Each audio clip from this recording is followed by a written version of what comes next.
If you and I want to picture this trip. You and I go to Washington, D.C. We're sitting in the car and we decide, let's go see the president. We go to the White House. So we pull up and we decide to ring the little buzzer, if there is one, or I guess we speak to the guard, whatever it is. I've never been there, but that's beside the point. He calls in, gets a hold of the Oval Office, and the Oval Office says, I don't know that person. I don't know who that is. We're not going to get in, right? So then our effort would have been in vain. We got to see it from afar, but all we know right now is that there's a person that holds the office of the president who is referred to as the most powerful person in the United States of America, and as such, many refer to that person as the most powerful person in the world.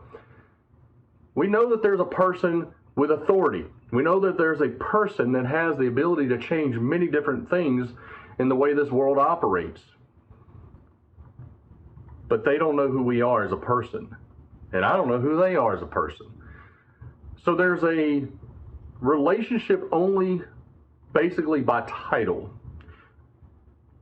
As such, I look at that and I would compare that in similarity to God, to Elohim, the all-powerful God, the creator of all things.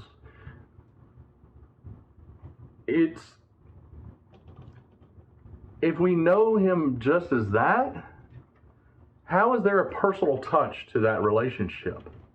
There's not.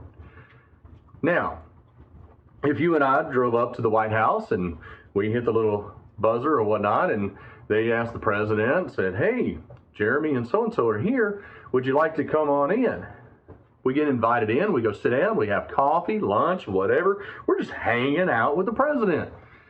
He's asking us about our families, all those things. We leave a few weeks later. He calls up, checks in. How are you doing? Finds out mom might be sick. When they're sick, calls up, says, hey, how's your mom?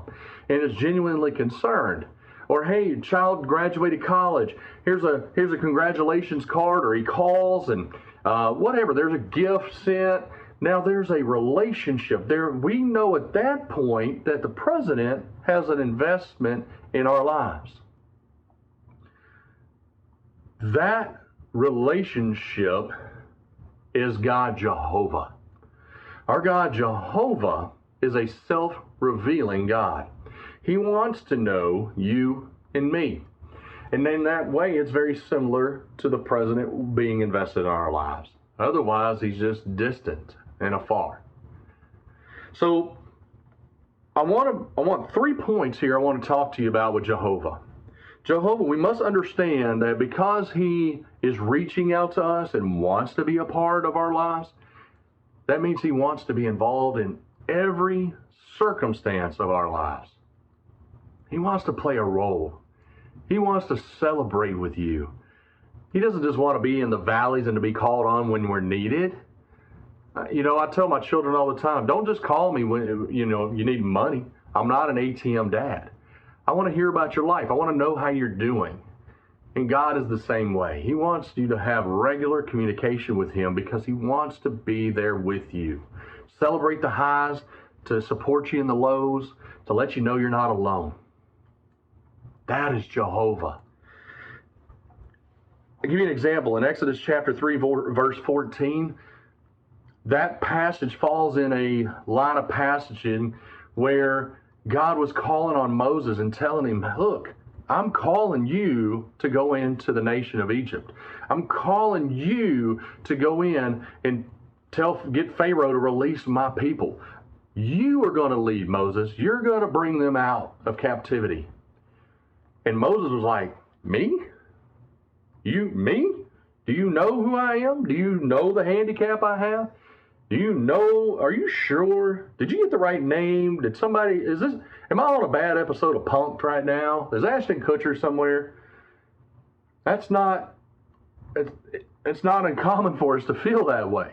When you feel God's calling you to something, me? Who, me? Are you, not him? Are you sure? But God's calling you. Even through whatever limitations you're putting on yourself or whatever the enemy is telling you are your limitations, God's calling you. If he's calling you, he will equip you with the skills necessary to overcome any obstacles or handicaps that you may feel are there.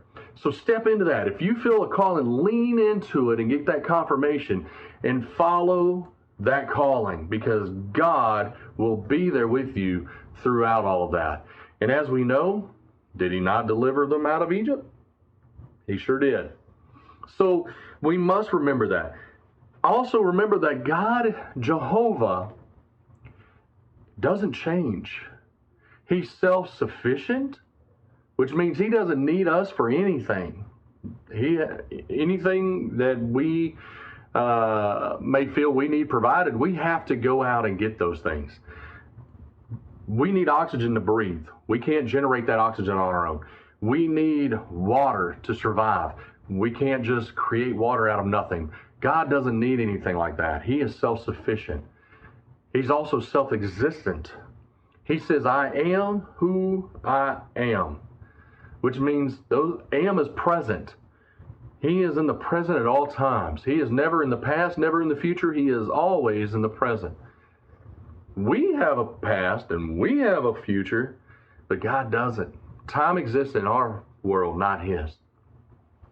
He's also unchanging. Because he is always in the present, he never changes. We have to put it in this phrase because we have a time frame in our minds, but he is the same yesterday, today, and tomorrow.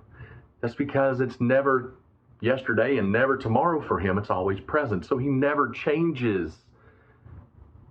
If he showed his love to people in a certain ways back then, he's still going to show his love the same way because he's the same God, the same Jehovah, trying to reveal himself to you, to have a relationship with you. God, because of that never changing, his character is always the same. Always. He'll never fail you. He will always be there with you. He'll always love you. He always wants to see you succeed. Okay, it's not always going to be easy. And in those difficult times, it doesn't mean that's a failure. That just means that we're being tested. And when we're in the fire, we're being made into something greater. If we always remember that, as long as we're following through God's path. I mean, think of Daniel in the lion's den. I can't imagine that was a fun adventure for Daniel. But God was with him. Shadrach, Meshach, and Abednego, it was said they saw 4 in the fire because he was there in the fire with them. We see this. He sent his son to die for you and I because he was there in the present, in the flesh with us. He walked amongst the earth, talking, making a way, sacrificing his son so that we could have eternal life, to be there with him in eternity. I don't know what else he can do to display how much he wants to have a relationship with you and I. So why do we question it? Why do we feel we're not good enough? Because man is trying to tell you and I that we're not good enough. You're a label, you're on the registry, or you're an addict, or you have these issues, you have that, you have this. I don't care. God doesn't care. He wants you. He took a man with a speech impediment and used him to deliver an entire nation out of bondage. David, a man after God's own heart, that man stumbled many times. Yeah, he slayed Goliath, and we know that story, and God was with him there, helped him deliver this regular human being, this boy child, and brought him up against a giant and allowed him the power to slay that giant. He was with him. But then David's the one that struggled at times. I don't think he ever left God, but his focus was not on God. And thus, when he saw Bathsheba sitting over there bathing and thought about her beauty, his nature took over, got himself in a pickle. ended up in a relationship with her, an adulterous relationship, and to cover it up, he had her husband murdered, sent to the front lines and murdered. But that's a man after God's own heart. Saul had a fervor for going out and defending the name of God. He thought he was doing everything righteous, absolutely just slaughtering people in the name of God, until God got a hold of him and said, "What are you doing? Why are you against me? You're killing my people." And he got down with Saul and had that relationship, and had to have that come to Jesus moment, if you would. Hey, do you understand what you're doing? And through that moment, that Damascus Road experience, Paul came to be. Saul was transformed into Paul, and Paul became, that fervor then went from being against God he was for God, but not in the way that he needed to be. God redirected that, and that man was on fire for God in the right path. Became just an apostle that touched so many lives.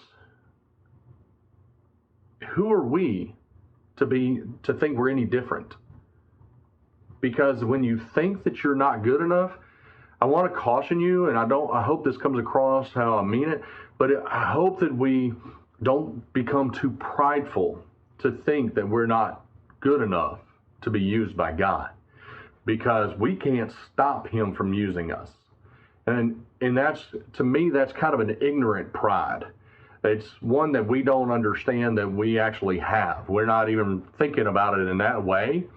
But when we think that we can stop God from doing something, even if it's using us, then that's a pride thing. We have to humble ourselves for that. So I want you to remember that his character is to love you, to want to use you, because you're designed with a purpose. You were created for a purpose. Let him reveal that purpose to you. And he can only do that through that relationship with you. Number two, point 2, is realize that because Jehovah is the self-revealing one, he wants to make himself known to you. That's what we're talking about. I'll give you an example. Go back to something I've touched on before, because that's going to make my next bullet point here for you. Is when I'm sitting in that cell, wondering how I got there, after I finally got through the wallowing and the self-pity, God used that circumstance in my life to reveal himself. In other words, God comes to us sometimes through some of the most challenging times in our lives, or maybe even some of the most confusing. For me, that was one of my most challenging times in life. And through those moments, God often is revealed the most. Now, I want to be clear. Does that mean that God only reveals himself in those moments? No. So why would he reveal himself the most in those moments? Because that's when we have our eyes open the most. It's us that's not seeing him on a regular basis. He's trying to reveal himself regularly to you. Hello, I'm here. Hello, I'm here. Hi. Ring. Hello. But we're not answering the call. We're letting it go to voicemail. So it shouldn't take those moments to get our attention, but sometimes that is when the most growth occurs. He's been trying to reveal himself to us from the beginning of time. See, in the garden, when Adam and Eve were enjoying the garden before the fall, who was there as well? God, Jehovah. He was there in the cool, walking with them, talking with them, communing with them. Even after the fall, what happened? God comes around and he says, "Hey, where are you? Where are you?" And they were hiding. He didn't go away. We did. As man, we separated ourselves from him. He hasn't stopped pursuing you. He never will stop pursuing you. And even after there was some discipline that had to happen after the fall, God did not stop pursuing Adam and Eve. They still were blessed to have children and provide. They were provided for. Might not have been as easy, but they still were provided for. They had to work harder for it. So God is never going to stop trying to pursue you. You just have to stop running from him. Stop feeling like you're not worthy. Stop feeling like he's going to judge you, because he wouldn't be pursuing you if all he wanted to do was judge you. He wants to pursue you because he loves you. I want to encourage you with that. And it's that brings me to point 3. We have to make time out of our day to get to know him. Okay? Again, if you just meet someone, that's not getting to know them. You just know of them. But when you get to know someone, I was thinking about this illustration earlier. When I met my wife, we were playing softball on a company softball team. And I knew her enough to know that I knew a few things about her. I liked her personality, those types of things. I thought she was attractive, but I didn't really know her. I just knew of her. Then we started dating. When you start dating, you get to know their likes, their dislikes. Then you get married, right?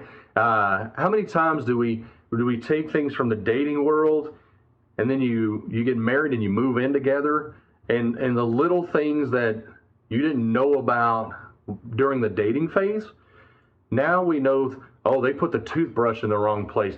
Now I'm getting to know her. She's getting to know me. Didn't know that she was allergic to carrots.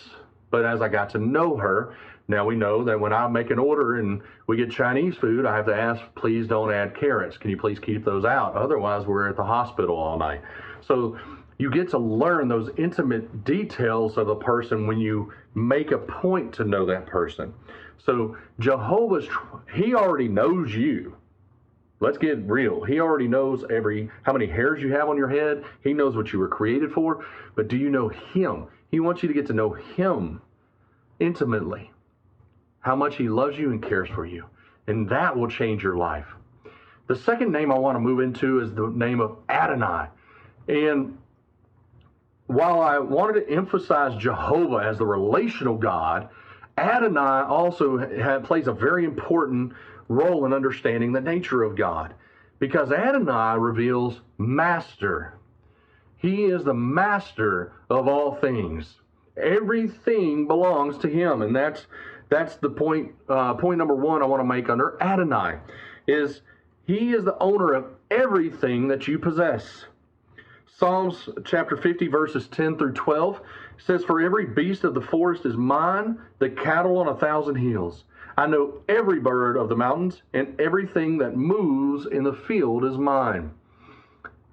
That definitely parallels with what we read about in the creation story. He created everything on this earth.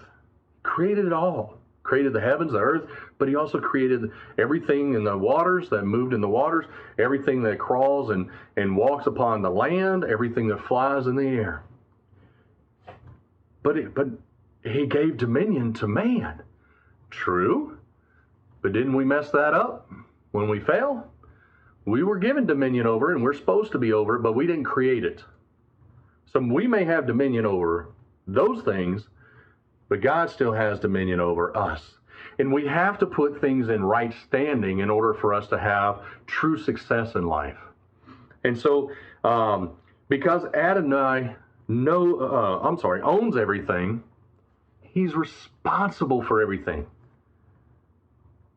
That should change a lot in your world. If you struggle with this, that should change a lot. Okay? All that we have, our lives, our souls, our possessions, all of it belongs to him. Now, I had to learn this the hard way because I think I've shared before, but as a father, I'm responsible. As a husband, I'm responsible for the household. Everything that happens in this house, I don't have to make the decisions on all of it, but I'm responsible for it. I want my wife's opinion on everything. I ask for her opinion on a regular basis.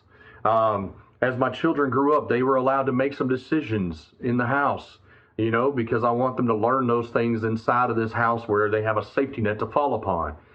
But, when our children make decisions sometimes as adults, and you see the train wreck coming, there's a point at which you realize, I don't have any control over this situation anymore.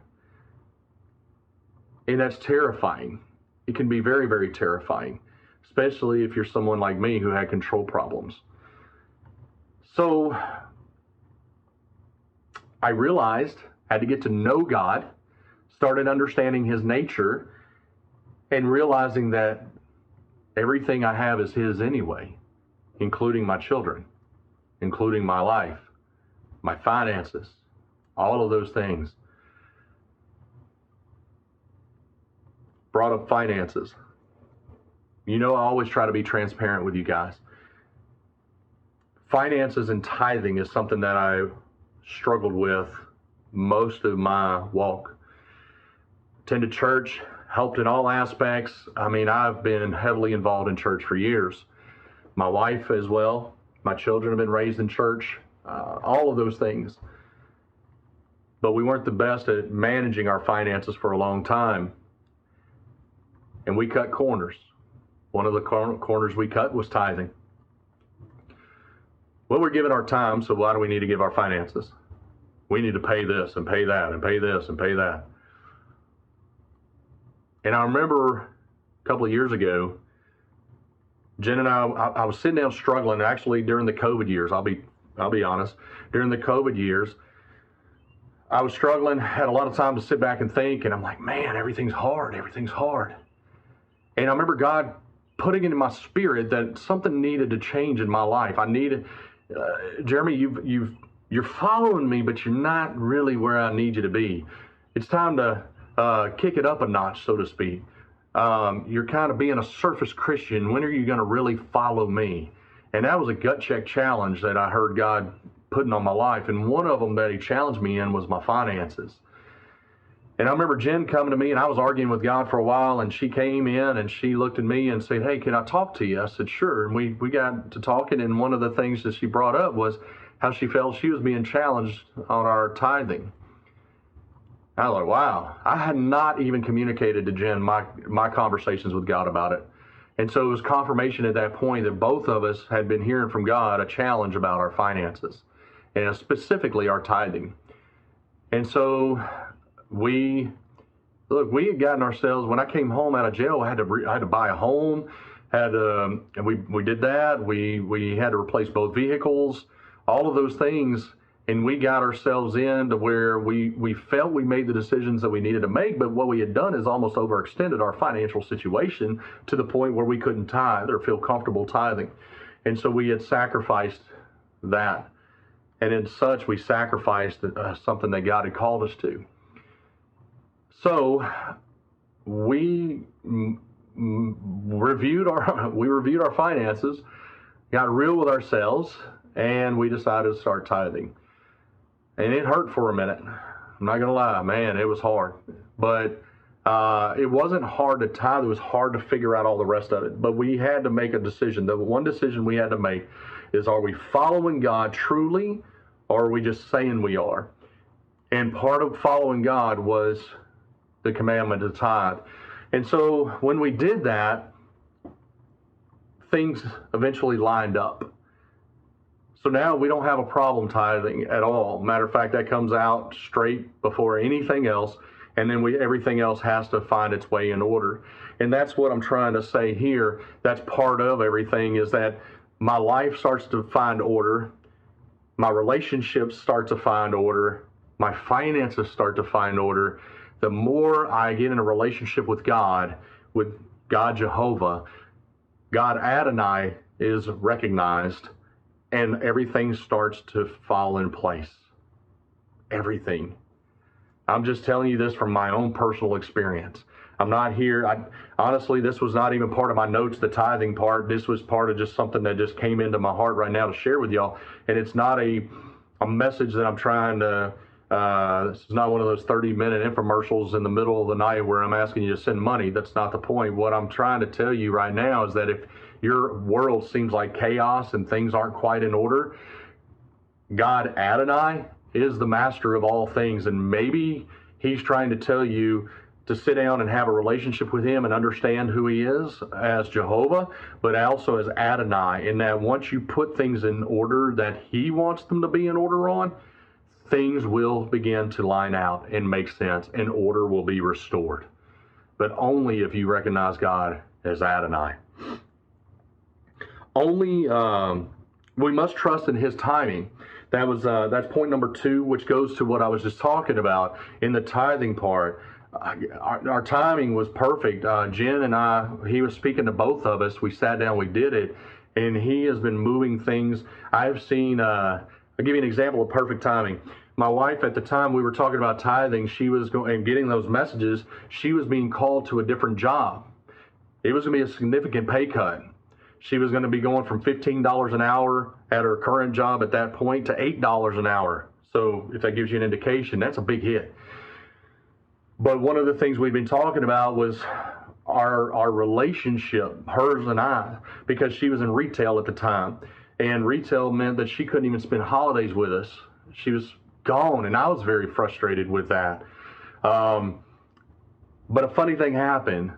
All I told her was, I said, you know what, from my perspective, I think you need to answer the call that God's calling. This job has presented itself, and I believe that God will figure everything out. 2 weeks later, I'm kid you not, I was at the same job that I'm at now. My supervisor actually came to me, and unprompted by me at all, he looked at me and he said, I want to go to management, our upper management, and tell them that I want you to take my spot, because he recognized the skill set that I have, and I think he was getting ready to leave the company anyway, but I had no indication that that was coming. And so while Jen's job perspective was about to change and she was going to take a massive pay cut, God provided this other way at the same time to elevate our finances, and they offset. And in the past 2 years since she's been at that job, her pay has actually been increased, and she's back at the same rate, I think actually a little above what she was making before. So not only did he provide to make it equal at the time, or pretty much offset each other, we're in a better position today than we were then. I'm telling you, God's timing is perfect. It is amazing. If you trust him, he will do that. Abraham found that out, because sometimes you're like me, you question those things. But are you really saying that, God? But Abraham, was he not told that he would be the father of many nations? Did Sarah get pregnant right away? No. It took them 10 years before that promise was realized. But he remained faithful all the way throughout. Kind of rushed the decision a little bit, but God still didn't, hold it too bad against him. He still fulfilled his word through the birth of Isaac. And we know that there was an offset of Ishmael. If we don't trust in his timing, sometimes we can birth an Ishmael. If you not understand what that is, go back and study that Ishmael and Isaac dynamic, and you'll understand, or ask me and I'll elaborate more. But I don't have time to really get into that today. But Moses, even when we look at the story of Moses, he was being prepared for that journey from birth, from birth all the way up. And so the fact that he would be the one to deliver, everything was put in perfect timing, from the point of him being put in the river to him being found, to being raised in Pharaoh's, in his palace, and educated the way he was. All of those things. It's all in God's timing. Number 3, remember that Adonai is sovereign in your life, and his will reigns. Again, we don't have the power to tell him what will and will not happen in our lives. He will find a way to accomplish whatever he wants to accomplish. Okay? But the outcome will become the outcome. Adonai is in sovereign control and will fulfill his will as he sees fit. I truly believe that. If he has a purpose for your life, he wants you to see you fulfill it. As long as you follow that, get to know him, understand what that will is, what his call is, he will make it come to fruition. Now, he may have something that he wants to see come to fruition, and you may lose the opportunity and the blessing to be involved with that process. He may have wanted you to be involved with it, but he might have to use someone else because of your choices. But that outcome's still going to get done. Okay. Number 4, the last thing I want to share with you is we need to confess that Jesus Christ is Adonai in our life.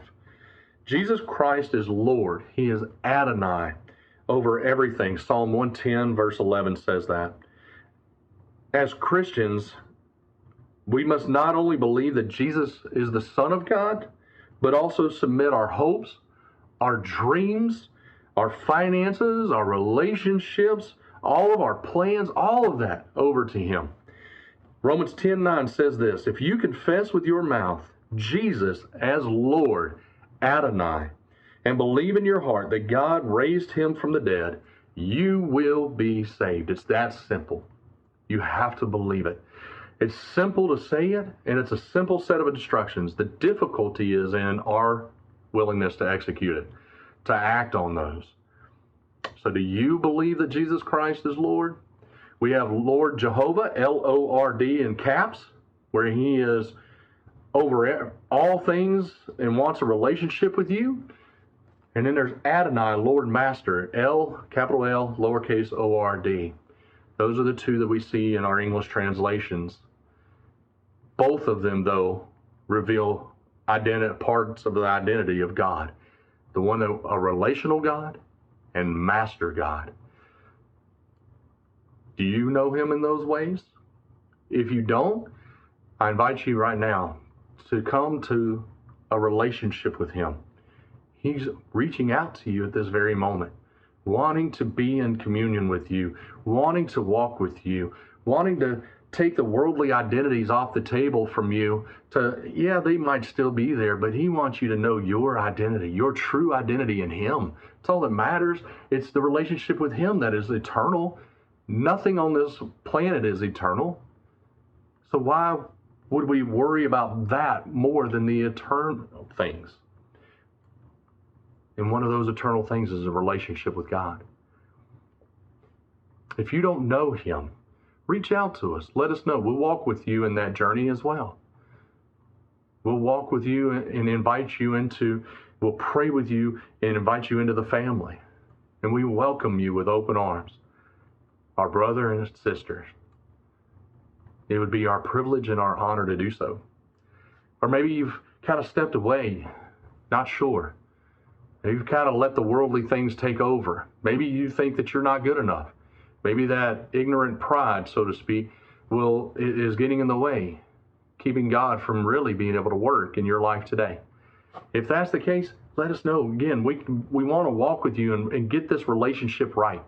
We want you to experience all that God wants you to experience. We want to help you find the calling you may have in your life. That's what we're here for. So if you don't know those things, come into communion with us. Have fellowship with us. But most importantly, have fellowship with God. Get to know Him and start putting your life back to order. Find out what that order is. Let Him reveal that so that you can find peace. After all, if He's responsible for it all, why are you stressing over it? Isn't it His problem? Turn it over to Him. Get rid of some of that stress. It's a freedom that comes from that. I'm telling you that myself because I had to learn that the hard way. But it's a sweet freedom. It is. Let me pray for you right now. Heavenly Father, God Jehovah, and God Adonai, help us to put our past conceptions of who you are, if they're wrong, put them aside and start to realize the reality of who you are. And Father, there's a reliance that we need to have on you to turn it over, because as Adonai, you are the one that is responsible for it all. And I pray that each person that has listened to this message, that they find the freedom that comes from that. Because the responsibility, if we try to carry that responsibility, that's that yoke you referenced. We read about in the New Testament that when Jesus was speaking of that, take my yoke, for my yoke is light. We give all that heaviness up over to Christ. We give it over to Him. Because if we all are doing this together, then we're all walking in unison together. And we all are moving in one accord. And that is a beautiful thing to see. So help us to get to that in our own lives and to get to that in this community. Help us to be a light to at least one person this week. To be the hands and feet of Christ. So that you will be glorified. It's in Jesus' name I pray. Amen. It's been a beautiful opportunity to be with you today. I hope and pray that your week is blessed. Come back next week because we're going to talk about Jehovah Nissi and Jehovah Saba. And we'll elaborate more on those. I think you'll enjoy it. So come on back. We'll see you next week. Pastor Jeremy, I love you. Goodbye. I want to thank you for being here today with us, joining us today. And it has been our honor, our privilege to serve you and to host you today. If you want more information about Crossroads of Hope, you can click on the QR code located right here. That'll take you to a quick reference guide that'll have all the links to our website, our social media, even to a Spotify playlist that is a collection of music that we listen to in our own lives that speaks to us. Every month we add to that playlist and it just keeps growing. If you need to go to a traditional website path, you can go to crossroadsofhope.church, not .com, .church. There you'll find everything you want to know about who we are, why we exist, and who we serve. You'll also find a Give tab. On that Give tab, you can find all the ways that you can contribute financially to our ministry to help us grow and get the word out to more and more people. One of the biggest challenges is connecting with individuals, and it takes financial support to be able to find methods to mail out letters, to mail out cards, to be able to go to conferences and connect with leaders of these grassroots organizations that are putting the word out. Through those channels, we've been able to connect with more and more people over the past year. It's your support that allows those things to happen. So thank you for that. You'll also find our social media links, all of our handles there, Facebook, Instagram, Twitter, and Reddit. So keep up with us throughout the week. And before I leave, I just want to speak to those of you who may be struggling today. Or maybe you struggle throughout the week. If you find yourself struggling, it's those social media links that are critical to have in your back pocket. We are always available for you. We always have notifications going off throughout the week that if you need us, if we can serve you during the week, not only do you have our email addresses off the website, but you have our social media links to direct message, and our social media coordinator will take your information and get you in touch with us. We want to make sure that you live a safe, productive life throughout the week. We want you to understand that your life matters. You have value, and we love you. Each and every one of you that watches this feed, we support you, we love you. We just want to serve you. So with that, guys, have a blessed week. It is my privilege to be a part of this community. Thank you very much. See you again next Sunday.